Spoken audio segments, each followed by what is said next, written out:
प्यारे बच्चों, स्वागत करते हैं आपका अपने YouTube चैनल राना क्लासेस पर। आज आपके लिए लेकर आया हूं मसालेदार टॉपिक गॉस की प्रमेय। बच्चों 12th क्लास फिजिक्स के लिए बहुत ही महत्वपूर्ण है और दमदार टॉपिक है बच्चों। और मैं आज गारंटी से इस बात का वादा करता हूं कि अगर एक बार इस वीडियो को देख लोगे तो यह टॉपिक तुम्हें बहुत ही अच्छा समझ में आएगा। प्यारे बच्चों, तो कार्ल फ्रीडरिच गॉस, जिनका जीवन काल 1777 से 1855 ईस्वी तक है, उन्होंने एक बंद पृष्ठ से गुजरने वाले वैद्युत फलक तथा बंद पृष्ठ द्वारा परिबद्ध कुल आवेशों के बारे में अध्ययन किया तथा एक नियम प्रस्तुत किया जिसे गॉस की प्रमेय कहा जाता है। तो बच्चों, इस नियम के अनुसार देखो, वायु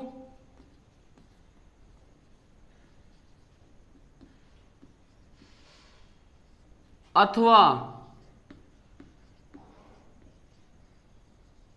निर्वात में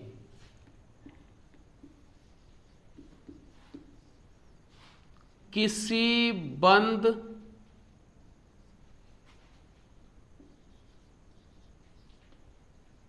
पृष्ठ से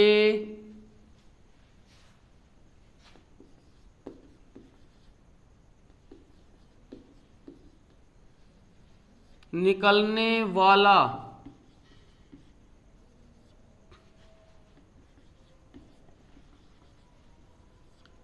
कुल वैद्युत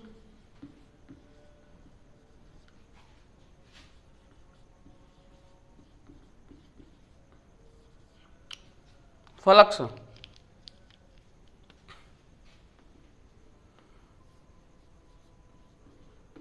उसी पृष्ठ द्वारा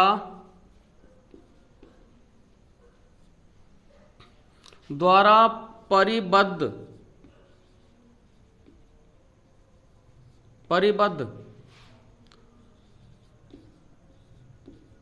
घेरे गए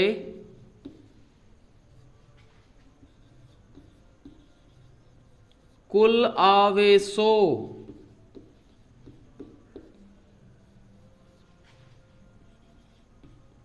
का 1/ε0 गुना होता है। तो बच्चों, यहां पर जो बंद पृष्ठ है वह किसी भी आकृति का हो सकता है। वह पूर्णतः गोलीय भी हो सकता है और गोलीय नहीं, मतलब किसी भी आकृति से हो सकता है। और पृष्ठ के अंदर जो है, बंद पृष्ठ के अंदर जो है, आवेश भिन्न भिन्न बिंदुओं पर एक या एक से अधिक हो सकते हैं।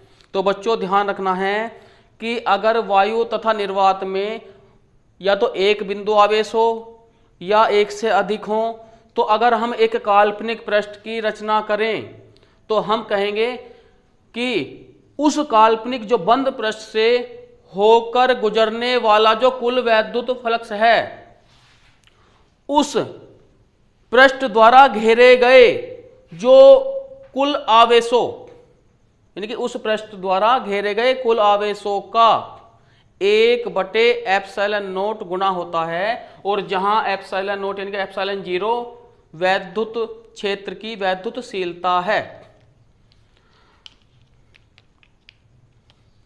तो अतः फाई ई बराबर सिग्मा क्यू अपॉन ε0।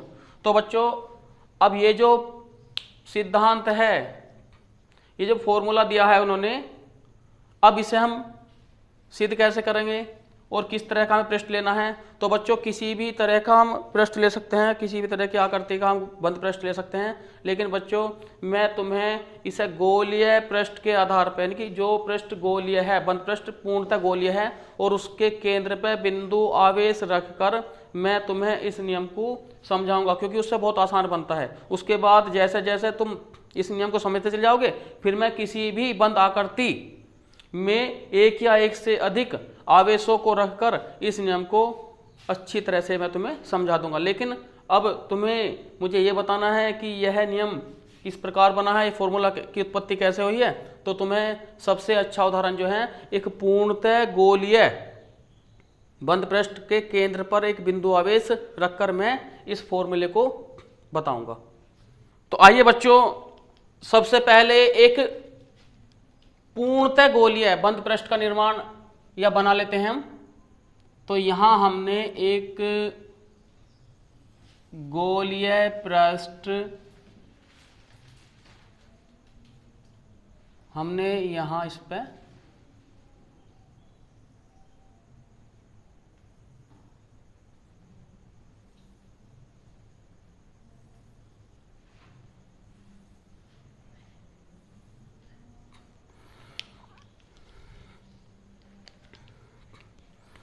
अब इसके ठीक केंद्र पर, यानी कि इस गोलीय पृष्ठ के जो पूर्णतः गोलीय है, हमने एक बिंदु आवेश प्लस क्यू लिया। तो बच्चों अब इसके बाद हम ये देखते हैं कि यह जो बिंदु आवेश है और यह गोला है, तो किसी भी बिंदु पर हम पहले देखेंगे कि वैद्युत क्षेत्र की तीव्रता के बारे में यहां पर अध्ययन करेंगे।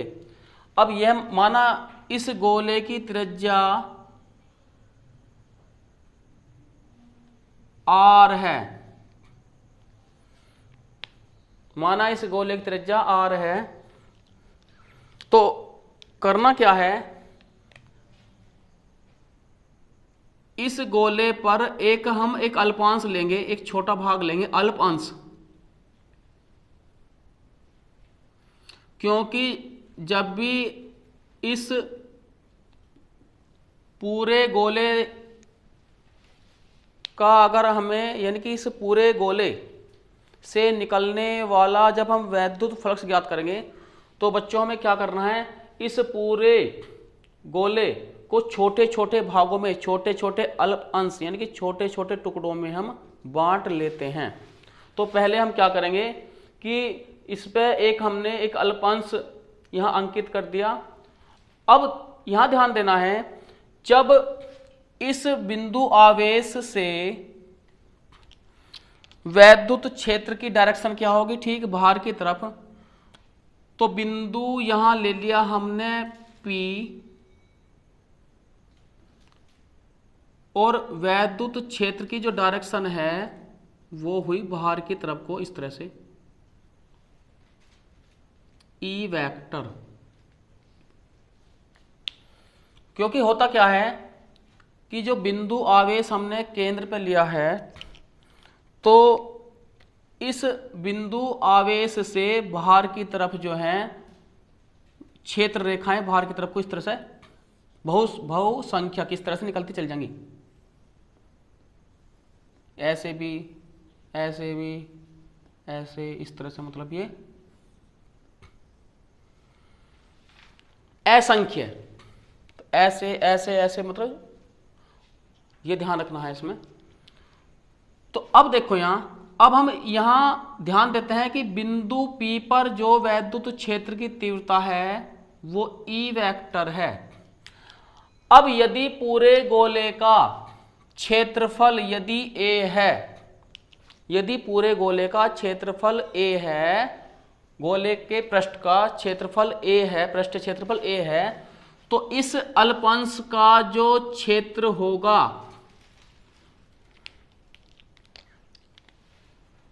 वो होगा dA। तो हम इसे किस रूप में लेंगे, क्षेत्रफल सदिश रूप में। तो बच्चों इसकी डायरेक्शन क्या होगी, ठीक इसके लंबवत इस तरह से, यानी कि ये इसी डायरेक्शन में आ गया।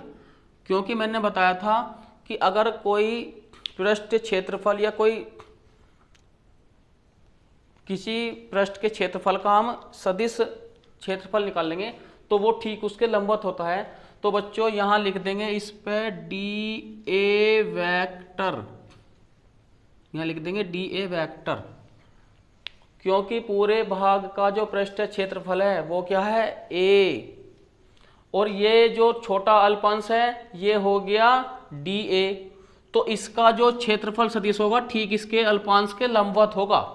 अब एक बात देखो बच्चों, dA वेक्टर की डायरेक्शन और जो वैद्युत क्षेत्र की तीव्रता है E वेक्टर, उसकी डायरेक्शन जो है वो सेम है। तो यहाँ देखने वाली बात है कि इन दोनों यानी कि क्षेत्रफल वेक्टर और यहाँ जो है वैद्युत क्षेत्र की तीव्रता की जो डायरेक्शन है उनके मध्य में बनने वाला जो कोण है वो कितना बन रहा है 0 अंश।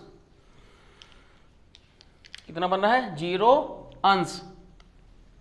अब देखो, चूंकि वैद्युत क्षेत्र की तीव्रता होती है E बराबर 1/4 pi epsilon naught into Q upon R square. अब यहाँ जो वैद्युत क्षेत्र की तीव्रता है वो किस दिशा से है, माना यह इसका केंद्र जो है गोले का वो हो गया O, तो O से P डायरेक्शन में, तो यहाँ लिख लेंगे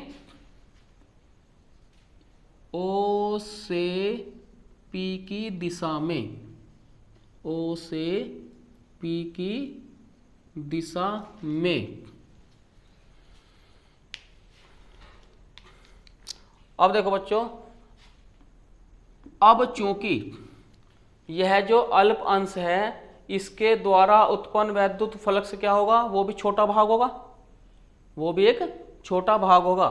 तो यहां लिखेंगे बच्चों d phi e, अर्थात ये जो अल्प अंश है इसके द्वारा उत्पन्न जो फ्लक्स है वो पूरे फ्लक्स का नहीं पूरे क्षेत्र का जो है वो कितना होगा, डी फाई के अल्प अंश होगा, d phi e बराबर कितना होगा E vector dot dA vector.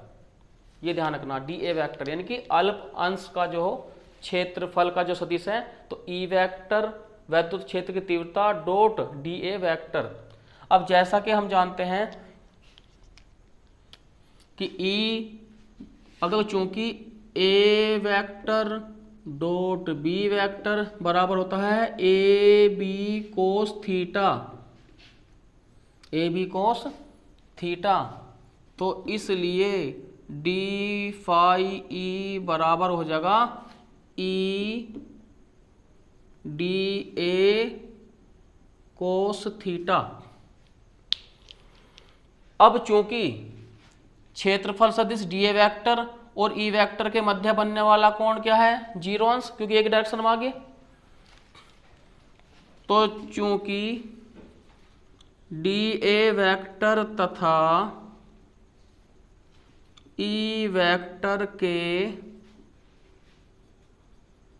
मध्य बनने वाला कोण थीटा कितना है 0 अंश, तो इसलिए d phi E बराबर हो जाएगा E dot dA cos theta की जगह 0, तो यहां आ जाएगा बच्चों E dA कोस 0 का मान कितना होगा 1। तो इसका अर्थ यह है कि यह जो अल्प अंश है इससे गुजरने वाला जो वैद्युत फ्लक्स है इस अल्प अंश से वो क्या आ गया E dA वेक्टर। अब बच्चों हमें ध्यान रखना है, जब इस अल्प अंश से गुजरने वाला वैद्युत फ्लक्स क्या आ गया E dA आ गया, तो इसका अर्थ यह है कि अगर मैं छोटे छोटे अल्पांश को जोड़ दूं, क्योंकि यहाँ पर ऐसे ऐसे जो है इस पूरे गोले पृष्ठ के जो है अल्पांश हमने इसे अल्पांशों में बांट दिया और उसमें से एक अल्पांश द्वारा जो है हमने वैद्युत फ्लक्स हमने निकाल लिया। अगर हमें पूरे गोले यानी कि पूरा जो बंद पृष्ठ है इससे गुजरने वाला कुल वैद्युत फ्लक्स निकालना होगा, तो क्या करना होगा, ये छोटे छोटे छोटे छोटे अल्पांश जो है इन्हें जोड़ना होगा। तो बच्चों जैसे ही मैं छोटे छोटे छोटे छोटे अल्पांश जोड़ूंगा तो यहाँ इस पृष्ठ से गुजरने वाला कुल वैद्युत फ्लक्स जो है वो तुम्हें ज्ञात हो जाएगा। तो यहाँ लिखेंगे, तो अतः तो कुल वैद्युत फ्लक्स के लिए क्या करेंगे, तो अतः कुल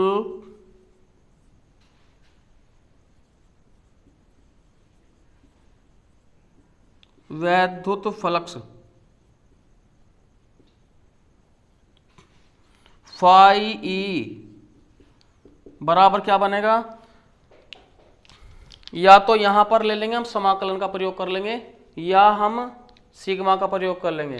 तो मैं बच्चों स्टार्टिंग में सिग्मा का प्रयोग कर रहा हूं कि कुछ बच्चे जो हैं कुछ के पास बायो भी होती है और बायो में मैथमेटिक्स नहीं होता, तो इसलिए मैं यहाँ पर सिग्मा का प्रयोग कर रहा हूँ बच्चों, जिससे तुम्हें ये अच्छी तरह से समझ में आ जाए। तो सिग्मा का मतलब भी जोड़ने से है और इंटीग्रल का साइन जो है उसका मतलब भी क्या है, जोड़ना है। इंटीग्रेट यानी कि समाकलन का मतलब भी जोड़ से ही है।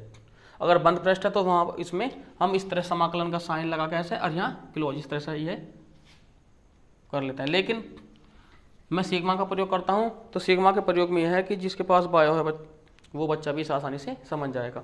तो कुल वैद्युत फ्लक्स, तो यहाँ लिख लेंगे sigma sigma E dot D A. तो निश्चित क्या है ई, तो ई को हम बाहर ले आओगे इसमें, और सिग्मा डी ए। तो बच्चों जब हम छोटे छोटे छोटे अल्पांश को पूरे को जोड़ देंगे तो क्या बनेगा, गोलीय पृष्ठ बनेगा पूरा। क्या बनेगा, गोलीय पृष्ठ। तो जैसे ही हम sigma D A D A D A D A पूरे अल्पांश को ये छोटे छोटे छोटे छोटे छोटे भागों को जोड़ देंगे तो इन्हें जोड़ के बनेगा पूरा एक गोलीय पृष्ठ। तो यहाँ लिख देंगे इसे, तो ई डॉट यहाँ हो जाएगा ए, यहाँ हो जाएगा ए। तो ए क्या है, इस पूरे गोले का संपूर्ण पृष्ठ। तो जैसा कि हम जानते हैं कि यदि किसी गोले की त्रिज्या r हो तो इस गोले का जो संपूर्ण पृष्ठ होता है या वक्र पृष्ठ होता है वो होता है 4 पाई r स्क्वायर। क्या होता है, 4 पाई r स्क्वायर। तो बच्चों हम क्या करेंगे, देखो यहां, तो इसलिए फाई ई बराबर, तो ई के स्थान पे क्या आ जाएगा, ये ई का मान, तो 1/4 pi epsilon naught into Q upon R square into, और ए के स्थान पे क्या आ जाएगा 4 पाई आर स्क्वायर। तो देखो बच्चों आर स्क्वायर से यहाँ आर स्क्वायर कट गया और 4 पाई से यहाँ 4 पाई कट गया, तो क्यू अपॉन क्या बचा, एप्सिलॉन नॉट। तो बच्चों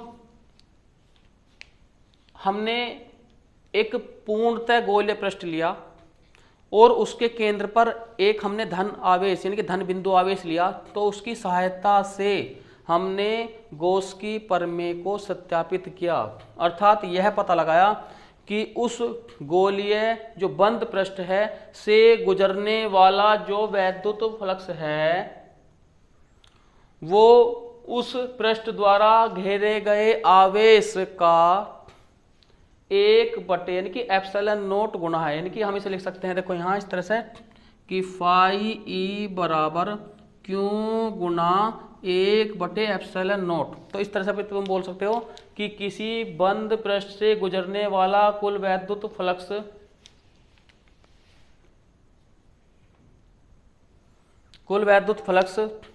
उस पृष्ठ द्वारा घेरे गए आवेश का 1 एप्सिलॉन नॉट गुना होता है। तो हमने बच्चों इस बात को यहाँ सिद्ध किया है। और एक बात का थोड़ा ध्यान रखना है, इसमें तुम अल्पांश यहाँ भी ले सकते हो, यहाँ भी ले सकते हो, कहीं भी इस अल्पांश को बच्चों लेकर चल सकते हो। ठीक है।